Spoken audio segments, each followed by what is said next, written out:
फसलों के त्योहार।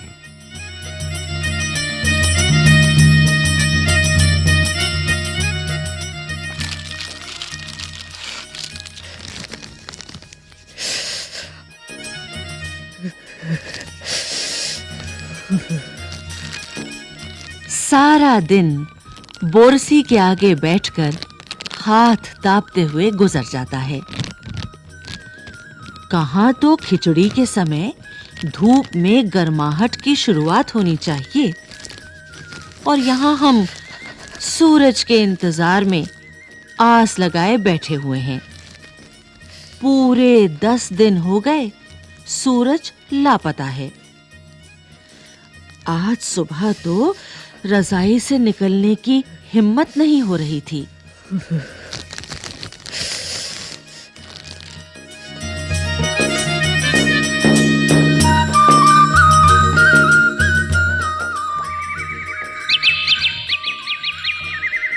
बाहर देखने से तो समय का अंदाज बिल्कुल नहीं हो रहा,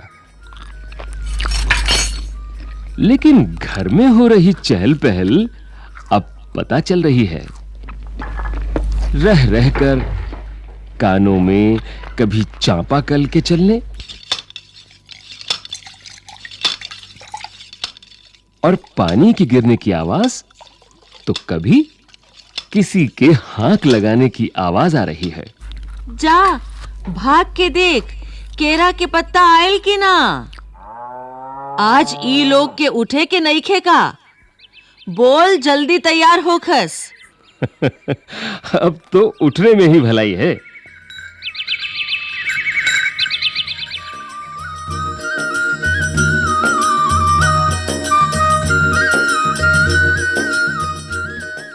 नहा धोकर हम सभी एक कमरे में इकट्ठा हुए। दादा और चाचा ने क्या सफेद चकाचक माण लगी धोती और कुर्ता पहना हुआ है। खिचड़ी में ऐसन ठाड़ हम पहले कब्बो न देखनी। सारा देह कनकना देता। पापा ने कहा, शायद आज धोती में उन्हें ठंड कुछ ज्यादा लग रही है। सामने मचिया पर खादी की सफेद साड़ी पहने हुए दादी बैठी थीं। आज दादी ने अपने बाल धोए हैं। झक सफेद सेमल की रुई जैसे हल्के फुल्के बाल। गौर से देखने पर भी एक काला बाल नजर नहीं आता। बिल्कुल धुली-धुली सी लग रही हैं दादी।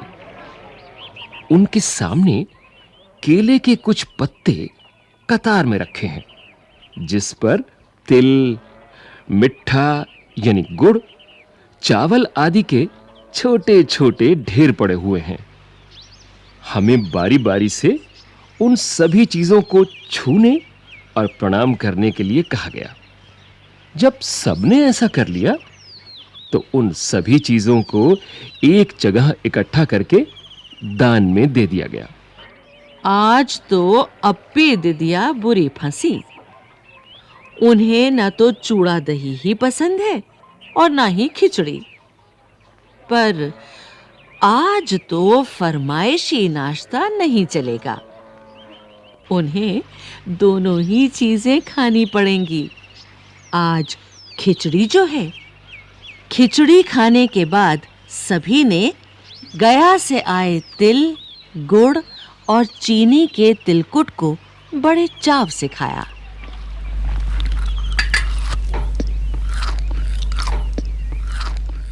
खाते-खाते मैं सोच रही थी कि कितनी अलग है ना ये खिचड़ी जो अभी हम मना रहे हैं।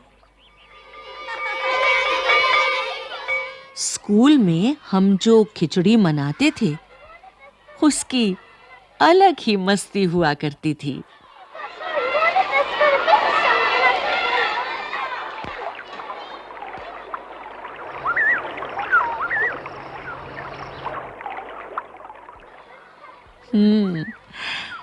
छुट्टी का दिन, नाव में बैठकर गंगा नदी की सैर और फिर टापू पर बालू में दौड़ते हुए पतंग उड़ाना या उड़ाने की कोशिश करना।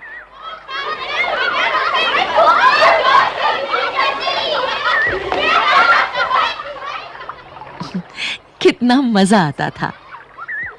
इधर हम पतंग उड़ाते थे और वहीं थोड़ी दूरी पर गुरुजी, विमला दिद्दा, आनंद जी, झिलमिट भैया सब मिलकर ईंट से बने चूल्हे पर बड़े-बड़े कड़ाहों में खिचड़ी बनाते थे।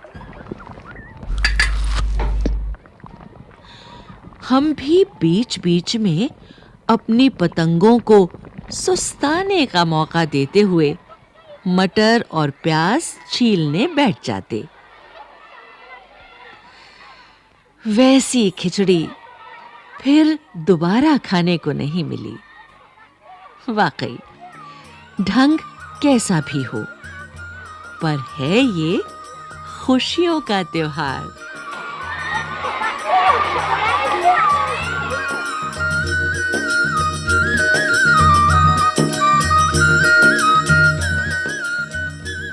जनवरी माह के मध्य में भारत के लगभग सभी प्रांतों में फसलों से जुड़ा कोई ना कोई त्योहार मनाया जाता है। कोई फसलों के तैयार हो जाने पर खुशी बांटता है, तो कुछ लोग इस उम्मीद में खुश होते हैं कि अब पाला कम होगा। सूरज की गर्मी बढ़ने से खेतों में खड़ी फसल तेजी से बढ़ेगी।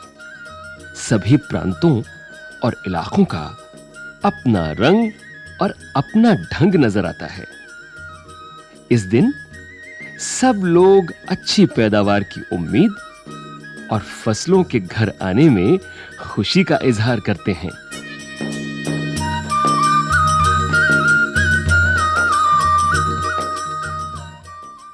उत्तर प्रदेश, बिहार, मध्य प्रदेश में मकर संक्रांति या तिल संक्रांत, असम में बिहू, केरल में ओणम, तमिलनाडु में पोंगल, पंजाब में लोहड़ी, झारखंड में सरहुल, गुजरात में पतंग का पर्व सभी खेती और फसलों से जुड़े त्योहार हैं। इन्हें जनवरी से मध्य अप्रैल तक अलग-अलग समय मनाया जाता है।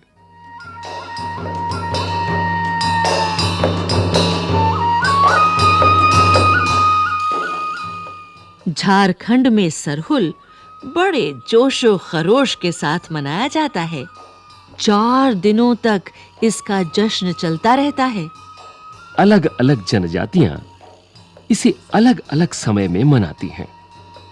संथाल लोग फरवरी मार्च में, तो ओरांव लोग इसे मार्च अप्रैल में मनाते हैं। आदिवासी आमतौर पर प्रकृति की पूजा करते हैं।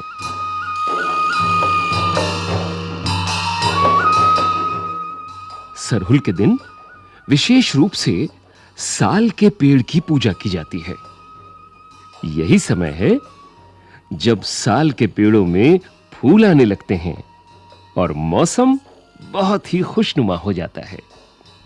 स्त्री पुरुष दोनों ही ढोल मंजीरे लेकर रात भर नाचते गाते हैं।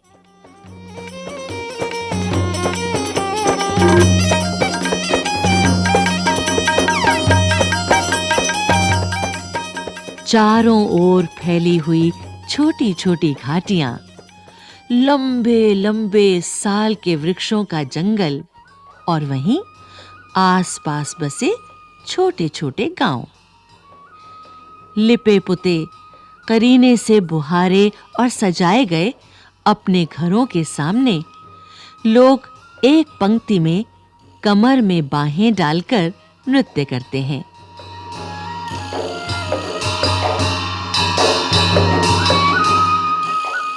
अगले दिन वे नृत्य करते हुए घर-घर जाते हैं और फूलों के पौधे लगाते हैं।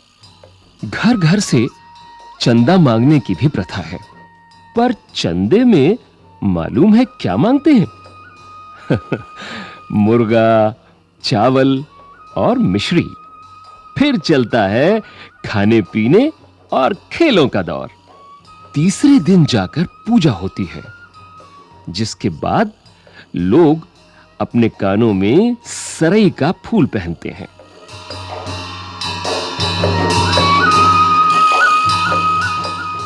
इसी दिन से वसंत ऋतु की शुरुआत मानी जाती है।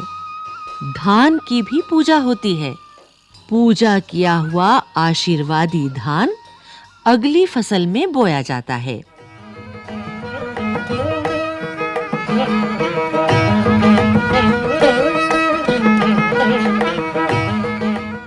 तमिलनाडु में मकर संक्रांति या फसलों से जुड़ा त्योहार पोंगल के रूप में मनाया जाता है। इस दिन खरीफ की फसलें चावल, अरहर, मसूर आदि कटकर घरों में पहुंचती हैं और लोग नए धान कूटकर चावल निकालते हैं। हर घर में मिट्टी का नया मटका लाया जाता है, जिसमें नए चावल, दूध और गुड़ डालकर उसे पकाने के लिए धूप में रख देते हैं। हल्दी शुभ मानी जाती है, इसलिए साबुत हल्दी को मटके के मुंह के चारों ओर बांध देते हैं। ये मटका दिन में 10:30 से 12 बजे तक धूप में रखा जाता है।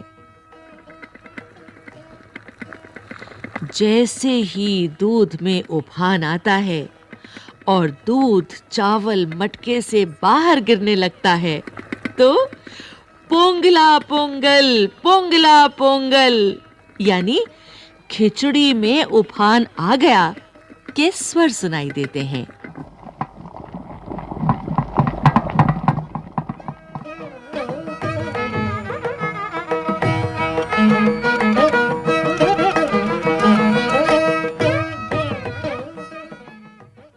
दूसरी ओर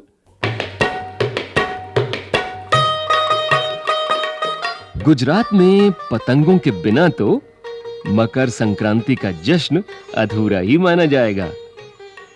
इस दिन आसमान की ओर यदि नजर उठाएं तो शायद हर आकार और रंग रूप की पतंगें आकाश में लहराती हुई मिलें।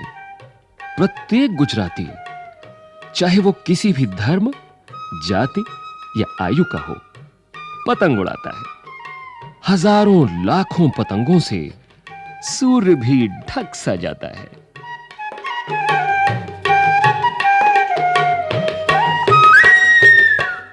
कुमाऊं में मकर संक्रांति को घुघुतिया भी कहते हैं।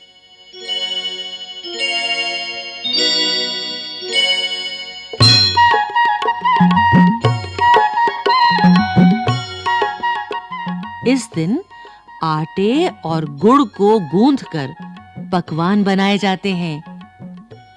इन पकवानों को तरह-तरह के आकार दिए जाते हैं, जैसे डमरू, तलवार, दाड़िम का फूल आदि। पकवान को तलने के बाद एक माला में पिरोया जाता है। माला के बीच में संतरा और गन्ने की गंडेरी पिरोई जाती हैं। ये काम बच्चे बहुत रुचि और उत्साह के साथ करते हैं। सुबह बच्चों को माला दी जाती है। बहुत ठंड के कारण पक्षी पहाड़ों से चले जाते हैं। उन्हें बुलाने के लिए बच्चे इस माला से पकवान तोड़-तोड़ कर पक्षियों को खिलाते हैं और गाते हैं। कौवा आओ, घुघुत आओ, ले कौवा बड़ाओ, मकई दे जा सोने का घड़ाओ। खा ले पूरी, मके दे जा सोने की छुरी। इसके साथ ही जिस चीज की कामना हो वो मांगते हैं।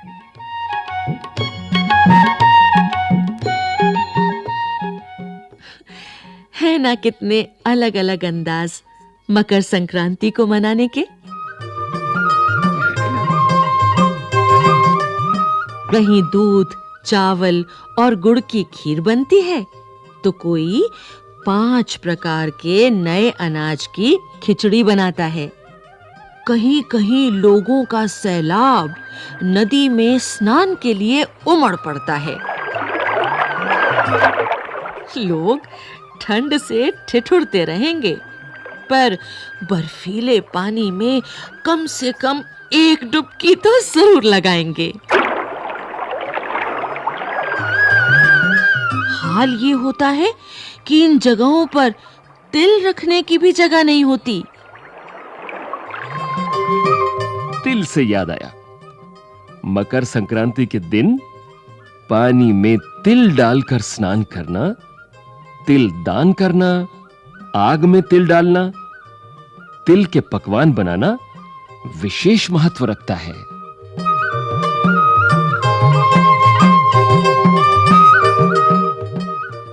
तुम्हारे घर या इलाके में इस त्योहार को कैसे मनाया जाता है? इसे खिचड़ी, पोंगल, मकर संक्रांति या कुछ और कहा जाता है? या तुम फसलों से जुड़े कोई और त्योहार मनाती हो? यदि तुम आपस में बात करो तो तुम्हें ये जानकर हैरानी होगी कि कई बार एक ही इलाके में रहने वाले लोग भी इस त्योहार को अलग-अलग ढंग से मनाते हैं।